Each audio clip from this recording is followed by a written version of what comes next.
રતનભાઈ. રતનભાઈ, શું ઘટના બની? સાહેબ, એમે મારે બિઝનેસના પૈસા હતા, ઘરે મૂકેલા હતા કાજે. એટલે સવારે હું 11 વાગ્યા, 10:30 વાગ્યા, 10 વાગ્યા તો હું ઘરથી નીકળ્યો. 10:30 વાગ્યા ટેમ્પો આવ્યો કચરાનો. એટલે ઘરવાળી કચરો નાખવા ગઈ, એટલા મેં કચરો નાખીને પેલી વાતું કરતી હતી ત્યારે લેકિન તો અંદરથી વળીને બધું વકરેલો પડેલો હતો. એટલે 6 લાખ રૂપિયાની કરીબન હતા, એ લઈને ફરાર થઈ ગયો છે.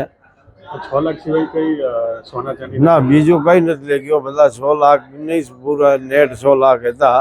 એના કદાચ ઊંચા નીચા હોય, પણ 6 લાખને કરીબન હતા. એટલે એ લઈ ગયો. પોલીસને જાણ કરી દીધી છે. પોલીસ કેમેરા ચેક કરે છે, એની કાર્યવાહી ચાલુ છે. હવે શું થાય છે.